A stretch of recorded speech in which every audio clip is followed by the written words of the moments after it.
Good morning students हमने start किया है सिविक्स का चैप्टर नंबर 5। ठीक है, क्या नाम है इस चैप्टर का? Unpacking gender. ठीक है, तो मैंने आपको ये कल भी बताया, परसों भी बताया था कि अनपैकिंग जेंडर होता क्या है। वैसे तो अनपैक का मतलब है कि पैक की हुई चीज़ को अनपैक कर देना। ठीक है ना, कि जो चीज़ आपने पैक कर दी है उसको फिर से खोल देना, अनपैक कर देना। यहाँ पे मतलब है कि जो हमारी सोसाइटी में जो जेंडर डिस्क्रिमिनेशन होता है, लड़कियों के साथ जो डिस्क्रिमिनेशन होता है, बॉयज़ और गर्ल्स में जो फ़र्क किया जाता है, उसको क्या करना है? ख़त्म करना है। ठीक है ना, तो दैट इज़ अनपैकिंग जेंडर। तो हम इसमें अभी तक हम पढ़ चुके हैं जेंडर इक्विटी के बारे में। जेंडर इक्विटी मतलब कि क्या है? दोनों को, बॉयज़ और गर्ल्स को क्या होनी चाहिए? समानता मिलनी चाहिए। ठीक है ना, तो जैसे हमने पढ़ा कि जो गर्ल्स हैं उनका बर्थ से पहले ही क्या होता है, उनके साथ डिस्क्रिमिनेशन होना स्टार्ट हो जाता है। ठीक है, ऑब्वियस है। जैसे हमने इसमें कुछ फैक्टर्स पढ़े थे कि फर्टिसाइड वगैरह, गर्ल्स इन्फेंटिसाइड, मतलब कि उनको कई बार क्या होता है, जन्म से पहले ही उनको मार दिया जाता है। तो वो भी क्या है, किस्म की डिस्क्रिमिनेशन ही है कि जो एक बॉय का बर्थ है वो उसको एक्सेप्ट कर लिया जाता है। बॉय का बर्थ जो है वो एक्सेप्ट कर लिया जाता है, लेकिन जो गर्ल है उसको क्या किया जाता है? बर्थ से पहले ही मार दिया जाता है। ठीक है, ये तो आगे बर्थ से पहले की बात। उसके बाद उसका जैसे जैसे वो सोसाइटी में जाती है, स्कूल में जाती है, हर जगह पे क्या होता है? उसके साथ डिस्क्रिमिनेशन होता है। इवन कि घर में भी जो है लड़के और लड़कियों में क्या किया जाता है? डिस्क्रिमिनेशन किया जाता है। ठीक है ना, जैसे डिस्क्रिमिनेशन में हमने बात की थी, घर में अगर बात की जाए तो न्यूट्रिशन के बेसिस पे आ गई। ठीक है, एजुकेशन के बेसिस पे आ गई, अपॉर्चुनिटीज के बेसिस पे आ गई।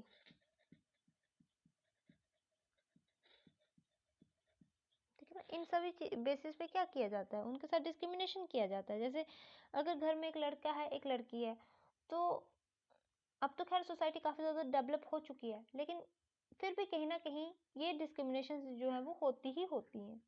ठीक है ना, जैसे कि न्यूट्रिशन की बात है, न्यूट्रिशन मतलब खाने की बात आ गई, तो लड़के को अच्छा खाना दिया जाएगा, लड़की को उतना अच्छा खाना नहीं दिया जाएगा। ठीक है ना, जैसे घर पे अगर बेटा है तो मम्मा उसको अच्छे से घी वगैरह लगा के चपाती देगी, अच्छा खाना देगी, मतलब गरम गरम खाना दे दिया। लेकिन जो लड़की है उसको ऐसा नहीं होगा, उसको हाँ ठंडा पड़ा है तो ठंडा ही खा ले, कोई बात नहीं। ठीक है ना, उसके बाद बात की जाती है एजुकेशन की। तो एजुकेशन के बेसिस पे भी क्या होता है? लड़कियों के साथ जो है वो डिस्क्रिमिनेशन की जाती है। कई बार तो क्या होता है कि पेरेंट्स कहते हैं कि लड़कों को एजुकेशन देनी है, लड़कियों को एजुकेशन देने की कोई ज़रूरत नहीं है, क्योंकि हमारी सोसाइटी में आज भी ये माना जाता है कि लड़कियों का काम क्या है? लड़कियों का काम है घर संभालना। ठीक है, अपनी मदर के साथ किचन में हेल्प करवाना। तो इसके लिए उनको एजुकेशन की कोई ज़रूरत नहीं है। उनको ज़रूरत है तो किस चीज़ की? कि उनको घर का काम आना चाहिए।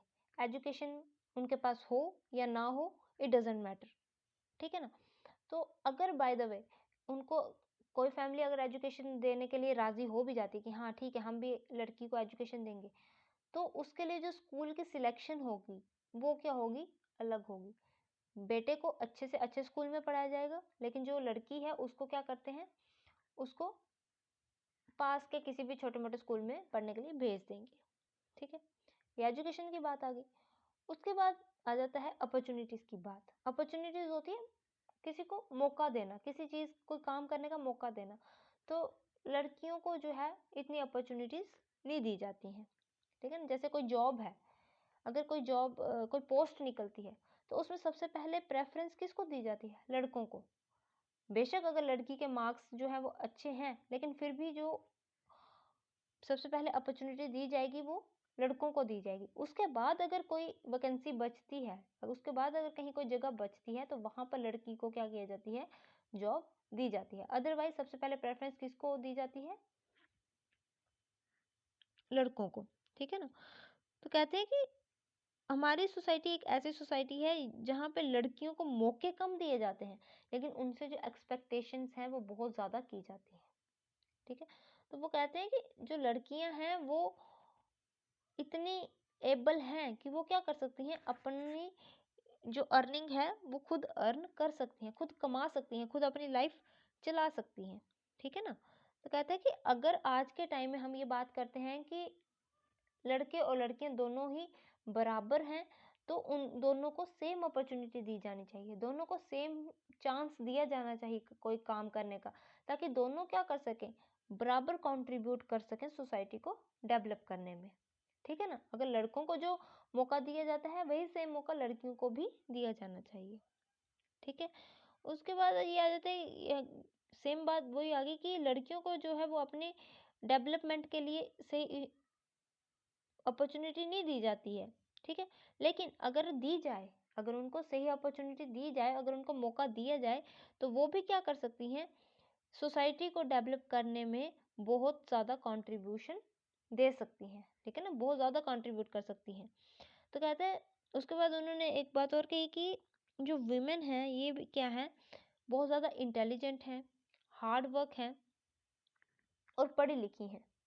आदमियों की तरह ही इंटेलिजेंट भी हैं, हार्ड वर्किंग भी हैं और पढ़ी लिखी भी हैं। तो अगर एक बॉय को आप घर में नहीं रखते हो कि वो पढ़ा लिखा है तो उसको जॉब करनी चाहिए, तो उसी तरह से जो लड़की भी अगर इंटेलिजेंट है, पढ़ी लिखी है, तो उसको भी क्या करना है, हमने घर पे नहीं रखना है, उसको भी ये कहना है कि हाँ आप भी जाओ और कहीं ना कहीं जाके काम करो, क्योंकि आप इतने पढ़े लिखे हो, आप भी कहीं ना कहीं अच्छा काम कर सकते हो और अच्छे पैसे जो है वो आप अर्न कर सकते हो। ठीक है ना। क्योंकि अगर एक गर्ल जो है वो बाहर जाके काम करेगी, तो इससे वो क्या होगी, फाइनेंशियली डिपेंडेंट होगी, किसी के ऊपर डिपेंडेंट नहीं होगी, वो अपने ऊपर ही डिपेंडेंट रहेगी। ठीक है ना। तो उसको क्या करना है, उसको घर में बांध के नहीं रखना है। ठीक है। उसके बाद उन्होंने कहा कि हमारी सोसाइटी क्या करती है, औरतों को वो एक मशीन की तरह समझती है, कि औरतें क्या है, एक मशीन है जिसने क्या करना है, घर का सारा काम करना है, सुबह से लेकर शाम तक सारा काम करना है। ठीक है। तो इधर उन्होंने ये क्वेश्चन किया है कि घर का काम करना जो है वो सिर्फ विमेन की ही रिस्पॉन्सिबिलिटी क्यों है। अगर घर पे हस्बैंड और वाइफ हैं तो सिर्फ घर का काम जो है वो विमेन ही क्यों करे, वो काम हस्बैंड भी कर सकता है। और जॉब करने की जो रिस्पॉन्सिबिलिटी वो सिर्फ हस्बैंड की ही क्यों हो, वो वाइफ भी जॉब कर सकती है, मतलब दोनों जो है एक दूसरे का काम कर सकते हैं। तो फिर जो हमने काम है उसको डिवाइड क्यों किया है कि हाँ ये काम ये करेगा और ये काम वो करेगा, और जो मतलब कोई भी दूसरे का काम नहीं करेगा, ऐसा क्यों है। दोनों जो है हर टाइप का काम वो कर सकते हैं। ठीक है। उसके बाद बोलता है कि जो वुमेन है उसको क्या होना चाहिए, अपनी जो पेरेंट्स की प्रॉपर्टी है उसके ऊपर उनका बराबर का राइट होना चाहिए, जैसे कि लड़कों का होता है, तो वैसे ही उनका भी क्या होना चाहिए, बराबर का राइट होना चाहिए। ठीक है। उसके बाद हमने कल बात की थी कि कुछ सोशल रिफॉर्मर्स की बात की थी, जिन्होंने क्या किया था, स्टूडेंट वुमेन का स्टेटस बढ़ाने के लिए काम किए हैं। ठीक है ना, जैसे वर्क ऑफ सोशल रिफॉर्मर्स।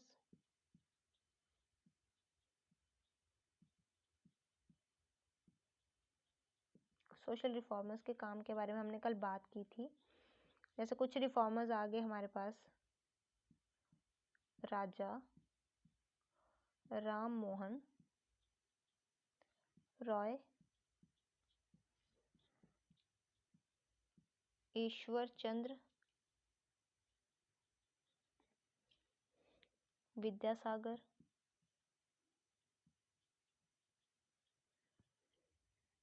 ठीक है, स्वामी दयानंद,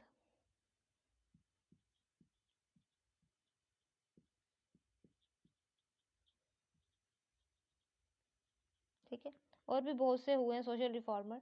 तो ये जो थे, इन्होंने क्या किया था, इन्होंने जो वुमेन के साथ डिस्क्रिमिनेशन होता था सोसाइटी में, उसको ख़त्म करने के लिए इन्होंने बहुत इम्पोर्टेंट रोल प्ले किया है, बहुत इम्पोर्टेंट काम किए हैं। जैसे हमारी सोसाइटी में क्या था, सती सिस्टम था, पर्दा सिस्टम था, ठीक है, चाइल्ड मैरिज थी, ठीक है ना। जैसे कौन कौन से आगे हमारे सोसाइटी में कौन कौन से इविल्स थे, बुराइयां थी। सबसे पहले जैसे आगे सती सिस्टम, पर्दा सिस्टम,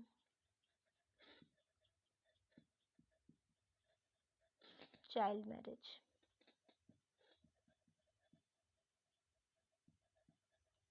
ठीक है ना। अब सती सिस्टम क्या आ गया। सती सिस्टम क्या होता था, सती सिस्टम में क्या था कि जब किसी के हस्बैंड की डेथ हो जाती थी तो उस टाइम पे क्या होता था, जब उसको जलाया जाता था तो जो वाइफ थी उसको भी उसके साथ जिंदा जला दिया जाता था, उसको सती कर दिया जाता था, ठीक है ना। चाहे उसकी मर्जी हो या ना हो, लेकिन उसको कई बार जबरदस्ती, कई बार कईयों की मर्जी नहीं भी होती थी तब भी उनको जबरदस्ती क्या कर देते थे, वो उसके हस्बैंड की डेड बॉडी के साथ जला देते थे, ठीक है। तो ये क्या था, एक किस्म का इविल था, क्योंकि अगर कोई मर गया तो उसके साथ दूसरा क्यों मरे, तो ये भी क्या था, इविल था। तो इसको किसने दूर किया था, राजा राममोहन राय ने क्या किया था, इस इविल को दूर किया था, खत्म किया था, सती सिस्टम जो था इसको सोसाइटी से खत्म किया था, ठीक है। उसके बाद सेकंड आ गया पर्दा सिस्टम। पर्दा सिस्टम क्या था कि पहले टाइम में जो औरतें होती थी उनको क्या करना पड़ता, पर्दे में रहना पड़ता था। मतलब वो क्या करती थी, इतना बड़ा बड़ा वो घूंघट निकाल के रखती थी 24 घंटे, कि किसी को भी अपना फेस नहीं दिखाना है, ठीक है ना। वो किसी को भी अपना फेस नहीं दिखा सकती थी, उनको क्या करना पड़ता था, 24 घंटे पर्दा ही, मतलब एक बड़ा सा घूंघट निकाल के रखना पड़ता था। उसके बाद चाइल्ड मैरिज, एक चाइल्ड मैरिज के बचपन में ही जो थी वो शादी कर दी जाती थी, लड़के और लड़कियों की जो है, और ये सबसे ज़्यादा लड़कियों के साथ होता था। कई बार लड़की, छोटी सी लड़की की शादी बड़े के साथ कर दी जाती थी, जैसे 6-7 साल की लड़की है तो उसकी शादी कर दी 20-30 साल के लड़के के साथ, तो ये चाइल्ड मैरिज थी, ठीक है। तो ये भी क्या था, एक इविल था, ठीक है ना। ये भी क्या थी, एक बुराई थी जिसको क्या किया गया था, खत्म किया था। खत्म किसने किया था, ये जो सोशल रिफॉर्मर्स हुए हैं इन्होंने बहुत से स्टेप्स ऐसे उठाए जिनकी वजह से क्या हुआ, ये जो इविल्स थे हमारी सोसाइटी के, इनको क्या कर दिया गया, खत्म कर दिया गया, ठीक है। उसके बाद एक बड़ी सारी मूवमेंट्स चलाई गई, जैसे ब्रह्मो समाज आया, रामकृष्ण मिशन आया, ठीक है ना। ब्रह्मो समाज, Ramakrishna mission,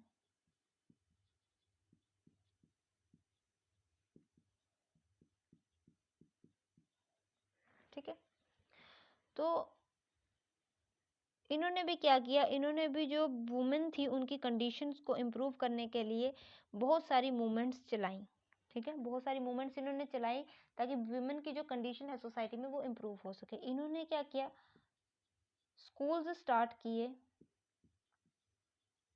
started schools and colleges, ठीक है। बहुत सारे स्कूल्स और कॉलेजेस स्टार्ट किए, किन के लिए, वीमेन के लिए, ताकि उनको क्या मिल सके, एजुकेशन मिल सके, ठीक है ना। कि अगर उनको एजुकेशन होगी, उनको पता होगा कि क्या सही है और गलत है। एजुकेशन के थ्रू ही हमें पता चलता है कि क्या चीज़ सही है और क्या चीज़ गलत है। तो उन्होंने क्या किया, बहुत सारे स्कूल्स और कॉलेजेस स्टार्ट किए।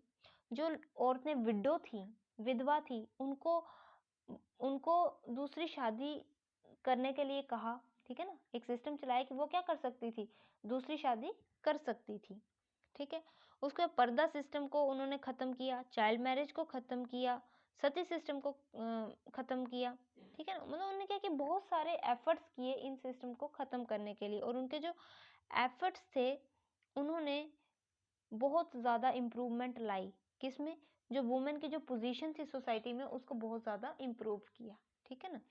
स्कूल्स वगैरह जब स्टार्ट कर दिए तो उससे क्या हुआ, जो गर्ल्स थी वो एजुकेट हुई, उनको सही और गलत का पता चला, ठीक है ना। तो फिर उसके बाद उन्होंने उनमें कॉन्फिडेंस, जब अगर आपके पास एजुकेशन है, आप में एजुकेशन जब आ जाती है तो हमारे अंदर एक कॉन्फिडेंस आ जाता है, ठीक है ना। हम क्या, सही को सही और गलत को गलत हम बोल सकते हैं। पहले उन्हें पता ही नहीं होता था कि हाँ हमारे साथ सही हो रहा है या गलत हो रहा है, चलो जो भी हो रहा है वो उसको क्या कर लेती थी, चुपचाप एक्सेप्ट कर लेती थी। लेकिन जब एजुकेशन आई, जब उनको पता चला कि हाँ नहीं, ये सती सिस्टम जो है ये गलत है, पर्दा सिस्टम गलत है, चाइल्ड मैरिज जो है ये गलत है, तो उसके बाद उन्होंने क्या किया, उसके अगेंस्ट बोलना स्टार्ट किया। और बस धीरे धीरे करके क्या हुआ, ये जो बुराइयां थी ये सोसाइटी से क्या हो गई, खत्म हो गई, ठीक है। अब उसके बाद उन्होंने कहा ये जो इन्होंने जो मूवमेंट्स चलाई थी, ये जो सोशल रिफॉर्मर्स थे, इन्होंने जो मूवमेंट चलाई थी, उनका इन्फ्लुएंस क्या हुआ, उनका असर क्या पड़ा, क्या उनका कुछ असर पड़ा भी था या सिर्फ वो मूवमेंट्स ही थी, ठीक है ना। तो कहता है इन्फ्लुएंस ऑफ नेशनल मूवमेंट,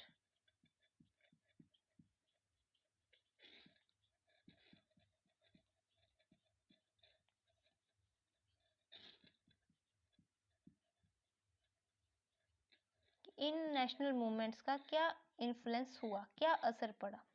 ठीक है, तो अब जब एजुकेशन आई, ठीक है, तो उससे क्या हुआ, वो हमने जैसे पहले बात की कि उनसे जो गर्ल्स थी उनको अपनी राइट्स के बारे में पता चला, सही और गलत का पता चला। ठीक है, ये जो इविल्स खत्म हुए, इससे भी क्या हुआ, इससे भी उनके अंदर कॉन्फिडेंस आया। ठीक है ना, तो कहता है जब 20th सेंचुरी आई तो उसमें क्या था, उसमें जो 20th सेंचुरी में जो नेशनल मूवमेंट आई उसमें सबसे इम्पोर्टेंट रोल फिर किसने प्ले किया, विमेन ने। किसने प्ले किया था, विमेन ने, औरतों ने। ठीक है ना, वो क्या, वो भी आदमियों के साथ कंधे से कंधा मिलाकर चली। ठीक है, उन्होंने फिर प्रोटेस्ट में पार्ट लिया। और उस टाइम पे वो किसके लिए मूवमेंट चल रहे थे, उस टाइम पे मूवमेंट चल रहे थे हमारे इंडिपेंडेंस के लिए, आज़ादी के लिए। ठीक है ना, तो जब इंडिपेंडेंस के लिए मूवमेंट चल रहे थे तो उस टाइम पे जो थी औरतें जो थी उन्होंने वो आदमियों के साथ कंधे से कंधा मिलाकर चली। और उन्होंने क्या किया, वो जितने भी प्रोटेस्ट होते थे उसमें वो पार्ट लेती थी, जो भी कोई मीटिंग होती थी उसमें भी वो पार्ट लेती थी।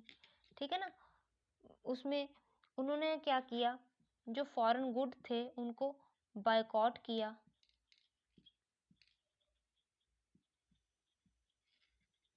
ठीक है, और जो महात्मा गांधी जी ने जो एक सत्याग्रह की मूवमेंट चलाई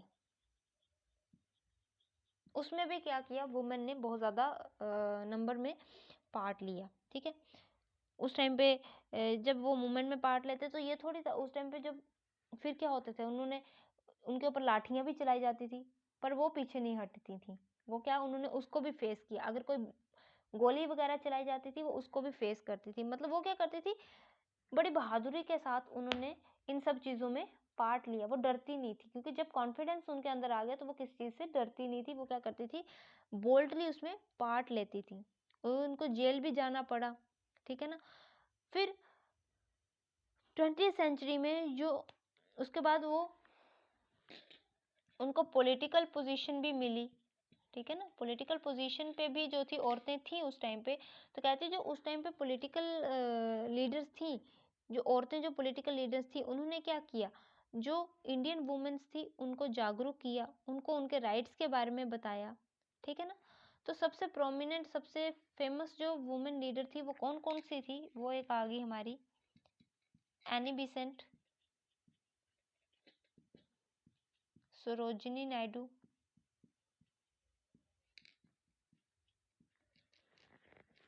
ठीक है, विजय लक्ष्मी पंडित आ गई, कमला राजकुमारी, अमृत कौर। ठीक है, ये सब कौन थी, विमेन लीडर्स थी। ठीक है, इन्होंने क्या किया, एक कॉन्फ्रेंस बनाई, एस्टेब्लिश की। और उस कॉन्फ्रेंस का नाम क्या रखा, ऑल इंडिया वुमेन्स कॉन्फ्रेंस। क्या नाम रखा था, ऑल इंडिया वीमेंस कॉन्फ्रेंस। ये कॉन्फ्रेंस कब बनी थी, 1927 में। ठीक है, 1927 में ये कॉन्फ्रेंस बनी थी। और इस कॉन्फ्रेंस का काम क्या था, ये किसके लिए काम करती थी, upliftment of women, upliftment of women folk, कि जितनी भी औरतें हैं उनका जो स्टेटस है उसको क्या करना है, ऊपर उठाना है, अपलिफ्ट करना है और ऊंचा करना है। ठीक है, और इनकी उसके बाद जो गांधी जी थे, गांधी जी की लीडरशिप में भी जो कांग्रेस ने क्या किया, उन्होंने भी वुमेन की अपलिफ्टमेंट को एक इम्पॉर्टेंट पार्ट बनाया। किसका, अपने नेशनल प्रोग्राम का। किसने बनाया था, कांग्रेस ने। तो कांग्रेस ने क्या कहा था कि हम भी क्या करेंगे, विमेन के अपलिफ्टमेंट के लिए काम करेंगे। ठीक है, ये आ गया उनका इन्फ्लुएंस। मतलब कि जो नेशनल मूवमेंट राजा राम मोहन रॉय वगैरह ने चलाई थी उसका जो था बहुत ही ज़्यादा इन्फ्लुएंस हुआ विमेन पे। ठीक है, उनमें क्या आया, कॉन्फिडेंस आया। उन्होंने फिर उसके बाद उन्होंने क्या किया, जो इंडिपेंडेंस के लिए जितने भी स्ट्रगल्स हो रहे थे, जितने प्रोटेस्ट हो रहे थे, उनमें उन्होंने बोल्डली पार्टिसिपेट किया। ठीक है ना, उसके बाद हमने कल बात की थी पंडिता रामाबाई की। ये भी क्या थी, एक विमेन लीडर ही थी। ठीक है, ये कौन थी, ये भी एक विमेन लीडर थी। जिन्होंने क्या किया था, फीमेल एजुकेशन को इंडिया में स्टार्ट किया था। कौन थी? पंडिता रामाबाई। ठीक है, इन्होंने क्या किया था, इंडिया में फीमेल एजुकेशन को स्टार्ट किया था। ठीक है ना। और क्या थी, ये एक सोशल रिफॉर्मर थी, समाज सुधारक थी। ठीक है, सोशल रिफॉर्मर थी ये, बहुत ज़्यादा पढ़ी हुई थी। ठीक है, और इन्होंने कौन सी लैंग्वेज सबसे ज़्यादा पढ़ी थी? संस्कृत। संस्कृत ये बहुत अच्छी तरह से जानती थी। ठीक है ना। तो इन्होंने क्या किया, इन्होंने एक बुक लिखी थी जिसका नाम था the high cast Hindu women. एक बुक लिखी थी इन्होंने, the high cast Hindu women. ठीक है, तो इस बुक में इन्होंने क्या लिखा था, इस बुक में इन्होंने अपनी नाराजगी बताई थी किसके लिए, कि जो भी जैसे जो विधवा औरतें हैं उनको दोबारा शादी करने का राइट नहीं होता था, चाइल्ड मैरिज कर दी जाती थी। तो इन सब के बारे में उन्होंने क्या की थी, अपनी नाराजगी बताई हुई थी इस बुक में कि ऐसा नहीं होना चाहिए, जो विधवा औरतें हैं उनको दोबारा शादी करने का राइट होना चाहिए। ठीक है ना। तो जो उस टाइम पे जो भी इविल्स चल रहे थे उनके अगेंस्ट इन्होंने क्या की थी, इस बुक में अपनी रिसेंटमेंट दी थी, मतलब अपनी जो थी नाराजगी बताई थी कि वो इन सब सिस्टम से वो खुश नहीं थी। ठीक है, उसके बाद उन्होंने क्या किया, उन्होंने एक स्कूल स्टार्ट किया था, किसके लिए? विडोज के लिए, जिसका नाम था सहर दर्शन। सहर दर्शन। ठीक है ना, ये एक स्कूल स्टार्ट किया था उन्होंने, और कहाँ पे था ये स्कूल? मुंबई में। कहाँ पे था? मुंबई में। और किसके लिए था ये? फॉर विडोज, जो विधवा औरतें थी उनके लिए ये उन्होंने स्कूल क्या किया था, स्टार्ट किया था। ठीक है ना। उनका मेन मोटिव क्या था कि जो हिंदू कम्युनिटी है उसमें जो अंधविश्वास है, ठीक है ना, जो अंधविश्वास है उसको क्या करना है, दूर करना है। ठीक है, अब जैसे अगर कोई विधवा औरत है, उसके जो जो उसके साथ सोसाइटी में हो रहा है, ठीक है ना, तो सेम चीज उसके माइंड में बैठ जाएगी और आगे चल के वो भी वही करेगी जो उसके साथ हुआ। तो लेकिन इन्होंने स्कूल स्टार्ट किया, और लेकिन अगर वो स्कूल में जाएगी, कुछ पढ़ेगी, इन इविल्स के बारे में पढ़ेगी कि इसके हमें फायदे क्या है, नुकसान क्या है, तो इससे क्या होगा, वो उसमें जागरूकता आएगी। ठीक है ना, उसको पता चलेगा कि जो मेरे साथ हो रहा है वो गलत है, तो मुझे ऐसा नहीं करना है, तो फिर आगे जाके वो अगली जनरेशन के साथ वैसा नहीं करेगी। इसलिए एजुकेशन क्या है, एजुकेशन बहुत ज़्यादा क्या है, इम्पॉर्टेंट है, बहुत ज़रूरी है। चेंज लाने के लिए एजुकेशन जो है वो बहुत ज़्यादा ज़रूरी है। ठीक है ना। तो उसके बाद जो हिस्ट्री है वो हमें बताती है कि जो ये पंडिता रामाबाई थी, इन्होंने अपना जो प्रॉमिस था कि वो क्या करेंगी, वुमेन का स्टेटस जो है वो इम्प्रूव करेंगी इंडिया में, और उन्होंने अपना प्रॉमिस जो था बहुत हद तक पूरा भी किया था।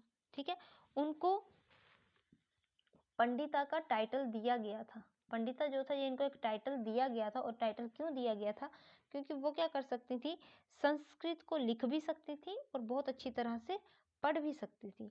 जबकि उन दिनों में औरतों को संस्कृत पढ़ने का राइट नहीं था।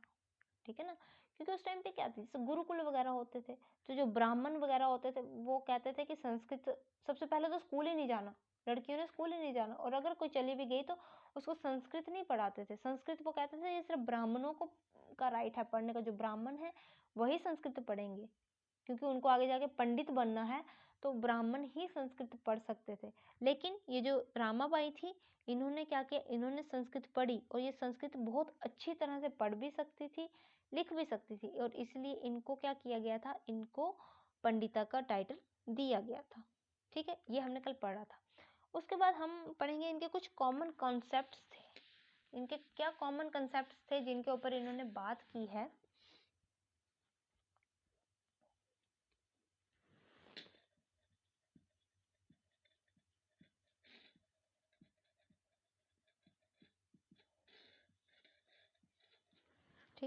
कहते हैं कि जो इनके कॉमन कंसेप्ट क्या थे कि वो कहते हैं कि जितनी भी डेवलपमेंट्स होती हैं उन सब में क्या है, वुमेन जो है वो फोकल पॉइंट होना चाहिए। मतलब कोई भी डेवलपमेंट है वो डेवलपमेंट जब होती है तो उसमें सबसे पहले ये देखना है कि इस डेवलपमेंट से विमेन का कितना फायदा है। इस जो डेवलपमेंट हम सोसाइटी में कर रहे हैं उससे विमेन की डेवलपमेंट कितनी है। मतलब फोकल पॉइंट जो है वो विमेन होनी चाहिए हर डेवलपमेंट का।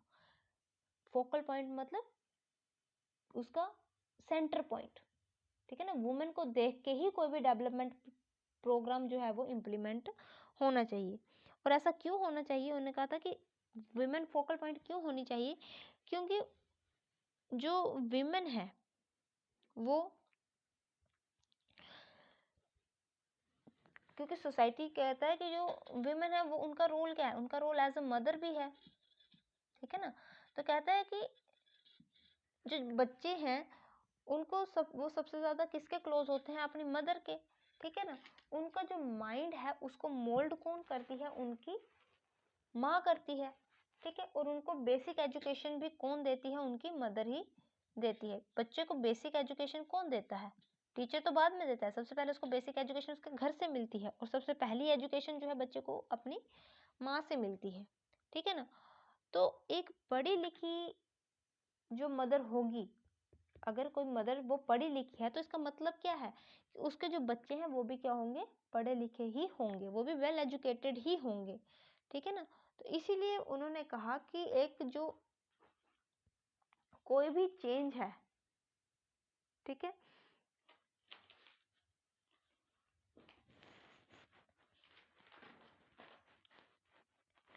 कहते हैं कि अगर कोई भी सस्टेनेबल चेंज कोई भी सस्टेनेबल चेंज तब तक पॉसिबल नहीं है जब तक उसमें वुमेन की इन्वॉल्वमेंट नहीं होगी। जब तक वुमेन की इन्वॉल्वमेंट नहीं होगी उस चेंज में, तब तक वो चेंज जो है वो सस्टेनेबल नहीं है। सस्टेनेबल का मतलब होता है टिकाऊ।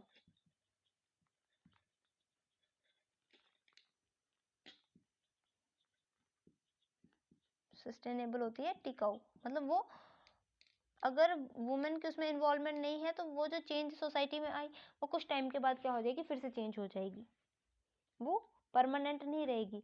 लेकिन अगर उसमें वुमेन की इन्वॉल्वमेंट है तो वो चेंज क्या रहेगी, परमानेंट रहेगी, ठीक है ना। तो कहता है पूरे वर्ल्ड में वुमेन को एम्पावर करने के लिए, वुमेन की एम्पावरमेंट में बहुत ज़्यादा वेरिएशंस हैं। एम्पावरमेंट होता है उनको अपने पाँव पे खड़ा करना, वुमेन का अपने पाँव पे खड़ा होना, ठीक है ना, कि वो कितनी ज़्यादा एफिशिएंट हैं खुद के लिए, ठीक है ना। अगर वुमेन जो है वो एम्पावर होगी तो वो क्या करेगी, सोसाइटी को अच्छे से डेवलप कर सकेगी, ठीक है। अगर वो खुद के लिए डिसीजन खुद, अब जैसे विमेन के लिए मैक्सिमम डिसीजन सोसाइटी ले लेगी या उसके फैमिली ले लेगी, लेकिन विमेन को क्या होना चाहिए, एम्पावर होना चाहिए। उस विमेन एम्पावरमेंट का मतलब कि वो खुद अपने पाँव पे स्टैंड करे, अपने लिए खुद डिसीजन ले, दैट इज विमेन एम्पावरमेंट, ठीक है ना। तो कहता है पूरे वर्ल्ड में जो है वुमेन एम्पावरमेंट में बहुत सारी वेरिएशंस हैं, ठीक है। जैसे हम बात करते हैं, हम क्या बोलते हैं, हम एम्पावरमेंट किसको मानते हैं, हम बोलते हैं कि हाँ ये जॉब कर रही है, इसको बहुत अच्छी पे मिल रही है तो ये क्या है, एम्पावर्ड है। नहीं, ऐसा नहीं है। वुमेन एम्पावरमेंट का मतलब सिर्फ हाई इनकम ही नहीं होता, मतलब हाई एक अच्छी तनख्वाह अगर एक औरत को मिल रही है तो वो उसको हम एम्पावर नहीं बोल सकते, एम्पावर्ड नहीं बोल सकते। एम्पावर्ड किसको बोल सकते हैं कि वुमेन के लिए हम हर तरह की अपॉर्चुनिटीज हम वुमेन को दें। कोई भी डिसीजन लेना है उसमें वुमेन की इन्वॉल्वमेंट हो, वुमेन का जो वुमेन का डिसीजन है वो भी क्या हो, इम्पोर्टेंट हो। किसी भी कोई भी अगर आपने कुछ भी चेंज करना है उसमें अगर वुमेन की इन्वॉल्वमेंट है और वो अगर कोई बात बोलती है और उसको आप मानते हो, दैट इज कॉल्ड कि वो वुमेन क्या है, एम्पावर्ड है। उसको क्या होनी चाहिए, उसको बराबर की अपॉर्चुनिटीज मिलनी चाहिए, ठीक है ना। चाहे वो पॉलिटिकल का फील्ड है, इकोनॉमिक फील्ड है, कोई भी फील्ड है, ठीक है, उसमें क्या होनी चाहिए, वुमेन की इन्वॉल्वमेंट होनी चाहिए, ठीक है ना। कहता है कि जो इनइक्वालिटी है, विमेन के साथ जो इनइक्वालिटी होती है, वो क्या करती है, वो चेंज होती रहती है, ठीक है ना, वो क्या होती रहती है, चेंज होती रहती है कम्युनिटी टू कम्युनिटी,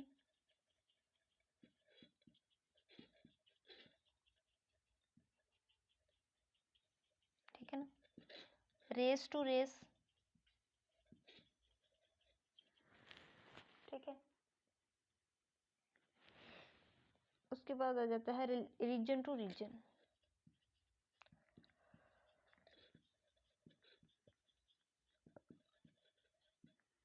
कम्युनिटी से एक कम्युनिटी से दूसरी कम्युनिटी में, रेस टू रेस या रीजन टू रीजन जो है, ये इनइक्वालिटी क्या होती है, वेरी करती है, कहीं पे उसके साथ ज़्यादा होगी, कहीं पे कम होगी इनइक्वालिटी, लेकिन इनइक्वालिटी होगी ज़रूर, ठीक है। तो कहता है कि अब जैसे अगर हम बात करें अगर पार्लियामेंट की, हमारी जो पार्लियामेंट है वहाँ पे जो है, वहाँ पे भी जो वुमेन्स के लिए सीट रिजर्व की गई हैं वो भी बहुत कम है। ज़्यादा सीट्स किसकी हैं, मेन की हैं, विमेन की सीट्स क्या हैं, कम है, ठीक है।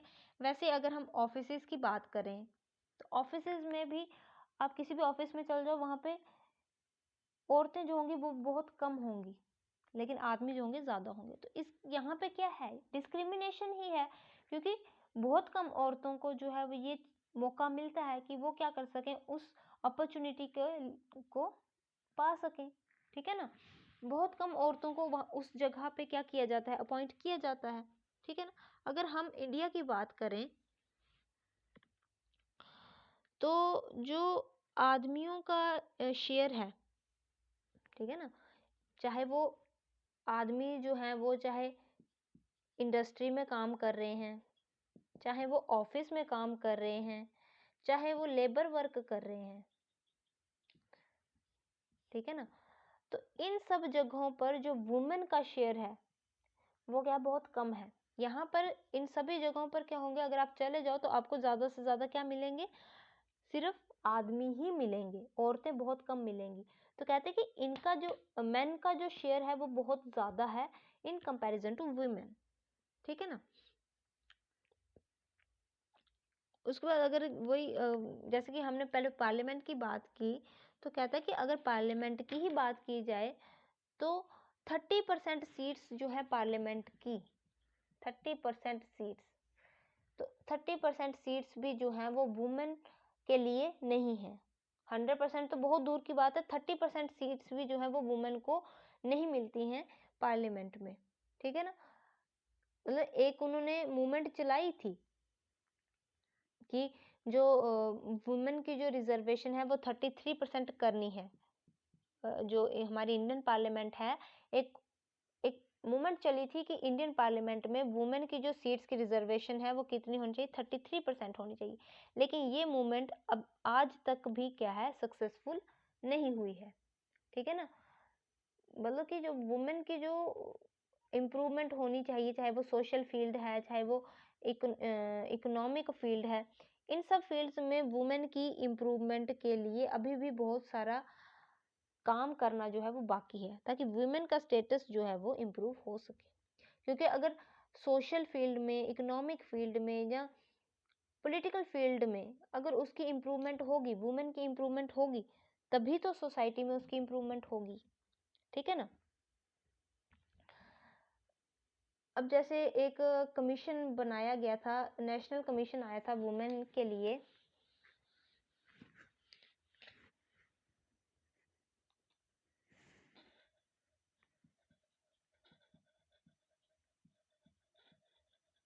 एक कमीशन आया था जिसका नाम था the national commission for women, ठीक है। ये नेशनल कमीशन फॉर वुमेन, और ये कब आया था, ये कमीशन सेटअप किया गया था जनवरी 1992 में, ठीक है।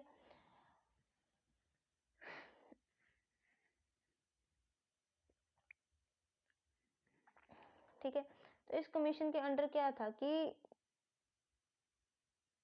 जो विमेन है उनको क्या करना है, उनको एम्पावर करना है, उनको एम्पावरमेंट देनी है, ठीक है ना। कि कॉन्स्टिट्यूशनल सेफ गार्ड तो उनको मतलब कॉन्स्टिट्यूशन की तरफ से तो उनको सुरक्षा मिलेगी ही मिलेगी, उसके अलावा कुछ ऐसे इनिशिएटिव्स लेने हैं ताकि जैसे कि उनको क्या होगी, उनको एम्प्लॉयमेंट देनी है, विमेन को एम्प्लॉयमेंट देनी है, ठीक है ना, उनकी वेलफेयर के लिए सोचना है, उनको सपोर्ट सर्विसेज देनी है, हेल्प करनी है उनकी, ठीक है। ये सब किस में था, इस कमीशन में था, ठीक है। उसके बाद एक national policy I, national policy for empowerment of women, national policy for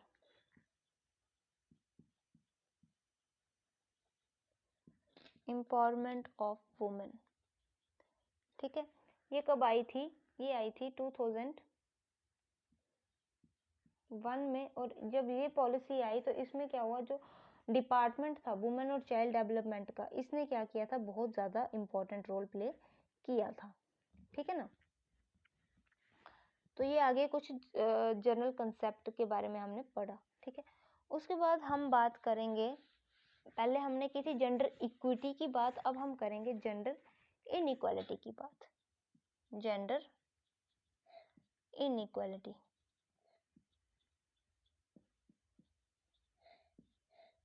ठीक है। जेंडर इनइक्वालिटी की बात करेंगे तो कहता है कि ये जो इसकी जो जड़ें हैं, जेंडर इनइक्वालिटी की जो रूट्स हैं, ये बहुत पुरानी हैं और बहुत ज़्यादा गहरी हैं। मतलब हम तो बात करते हैं कि जेंडर इनइक्वालिटी नहीं होनी चाहिए, लेकिन इसे ख़त्म करना इतना आसान नहीं है, इतना ईजी नहीं है, क्योंकि इसकी जो रूट्स हैं वो बहुत पुरानी हैं और बहुत ज़्यादा डीप हैं, ठीक है ना। तो कहते हैं जेंडर इनइक्वालिटी होती क्या है, जब हम क्या करते हैं, सेपरेट रोल्स दे देते हैं, अलग अलग जो है रोल दे देते हैं, किसको, मेन को और वुमेन को, ठीक है। बेस्ड ऑन सर्वाइवल रियलिटीज की, जब हम आदमी को और औरत को जो है अलग अलग रोल दे देते हैं सोसाइटी में रहने के लिए या सर्वाइवल के लिए, कि हाँ जो काम मैन का है वो मैन ही करेगा, जो काम विमेन का है वो विमेन ही करेगी, इसका काम ये नहीं करेगा और इसका काम ये नहीं करेगी, ठीक है ना। एक पर्टिकुलर रोल हमने दे दिया दोनों को, तो ये क्या हो जाती है, ये हो जाती है हमारी जेंडर इनइक्वालिटी, ठीक है ना। कि हमने क्या किया है, हमने डिवाइड कर दिए हैं काम, कि मेन का काम ये है और वुमेन का काम ये है, ये यही काम करेगी और ये यही काम करेगा, इसके अलावा ना तो ये वुमेन का मैन वुमेन का काम कर सकता है, ना ही विमेन जो है मैन का काम कर सकती है, ठीक है ना। तो जब हमने ये चीज़ डिवाइड कर दी, that is called the gender inequality, ठीक है। जैसे फॉर एग्जाम्पल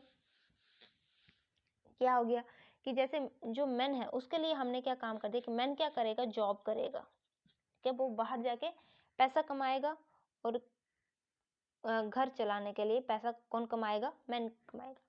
विमेन को हमने क्या दे दिया, वो क्या करेगी, हाउस होल्ड का काम करेगी, मतलब घर का काम करेगी, खाना वगैरह बनाएगी, बच्चों की देखभाल करेगी, फैमिली की देखभाल करेगी, ठीक है। ये काम कौन करेगी, विमेन। अब ये था कि विमेन जो है वो जॉब का काम नहीं करेगी और मेन जो है वो हाउस होल्ड का काम नहीं करेगा, ठीक है। तो that is called the gender inequality, ठीक है। लेकिन जैसे जैसे टाइम गुजरता जा रहा है, वैसे वैसे चेंजेस जो हैं वो आ रही हैं, क्या आ रही हैं, चेंजेस जो हैं वो आ रही हैं, ठीक है।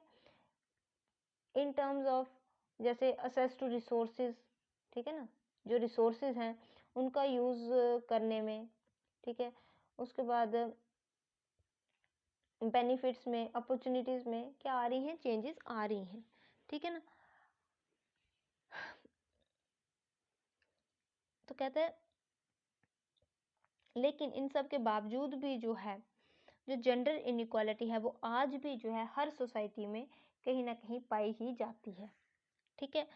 और वो आज भी जो है जेंडर इनइक्वालिटी जो है वो आज भी है, ये नहीं हम कह सकते कि टाइम चेंज हो रहा है तो इसके साथ साथ जेंडर इनइक्वालिटी जो है वो ख़त्म हो गई, नहीं, जेंडर इनइक्वालिटी आज भी है, ठीक है ना। और जेंडर इनइक्वालिटी भी कहाँ से स्टार्ट होती है, वो भी फैमिली से ही स्टार्ट होती है। जेंडर इनइक्वालिटी कहाँ से स्टार्ट होती है, फैमिली से स्टार्ट होती है, ठीक है। जैसे सबसे पहले आ जाती है आपकी इनइक्वालिटी इन सबसे पहले आज हम बात करेंगे इनइक्वालिटी इन फैमिली। फैमिली में इनइक्वालिटी की बात करेंगे। तो सबसे पहले जो है वो इनइक्वालिटी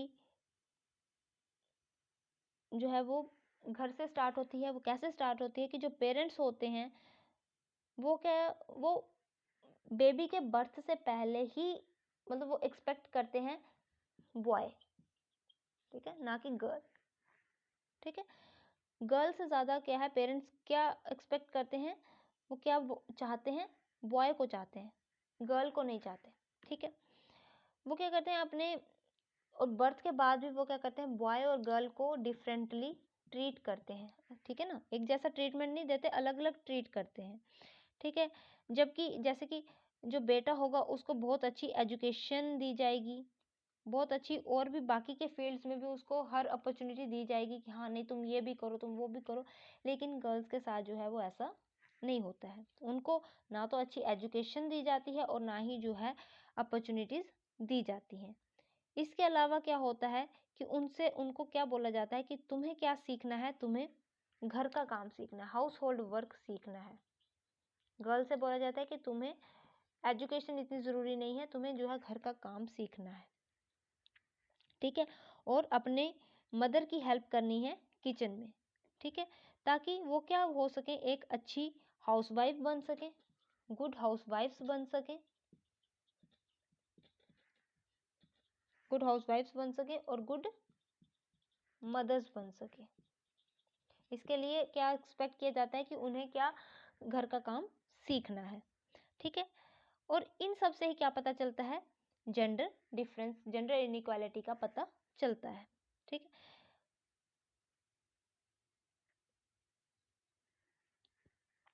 ठीक है, उसके बाद जैसे कहते हैं कि अब जेंडर इनइक्वालिटी जो है, जैसे कहते हैं कि आजकल ऐसी टेक्निक्स आ गई हैं, मतलब आज के टाइम में साइंस और टेक्नोलॉजी ने इतनी डेवलपमेंट कर ली है कि ऐसी ऐसी टेक्निक्स आ गई हैं जिनसे क्या होता है कि बेबी के बर्थ से पहले ही पता चल जाता है कि क्या वो बॉय है या गर्ल है। ठीक है ना, और लेकिन इंडिया में क्या है, इंडिया में ऐसा करना, ये सब पता करना कि हाँ बर्थ से पहले बेबी का सेक्स पता करना कि क्या वो बॉय है या गर्ल है, ये क्या है, एक ये जो है इलीगल है। ये टेस्ट जो है इंडिया में इलीगल है, और अगर कोई पकड़ा जाता है तो उसको पनिशमेंट दी जाती है। लेकिन इसके बावजूद भी क्या है, इंडिया में लोग जो है इसकी मतलब ये एक इलीगल है, लेकिन इसके बावजूद भी लोग क्या करते हैं, ये टेस्ट करवाते हैं। ठीक है ना, और अगर तो गर्ल हुई तो उसको वो क्या कर देते हैं, बर्थ से पहले ही मार देते हैं। ठीक है, जिसका रिजल्ट क्या है कि हमारी जो सेक्स रेशो है इंडिया की, वो क्या है, 972 से कहाँ तक पहुँच गई है, 940 तक। 972 वो 1901 में थी, और 2011 में वो कितनी रह गई है, 940। ठीक है, ये क्या है, सेक्स रेशो है। ठीक है, तो ये क्या आ गई, इनइक्वालिटी इन फैमिली, कि फैमिली में जो है इनइक्वालिटी, गर्ल्स के साथ जो इनइक्वालिटी की जाती है उसके बारे में। ठीक है, तो ये आ गया हमारा जेंडर इनइक्वालिटी का पहला हमारा इनइक्वालिटी इन फैमिली। ठीक है, ओके, थैंक यू।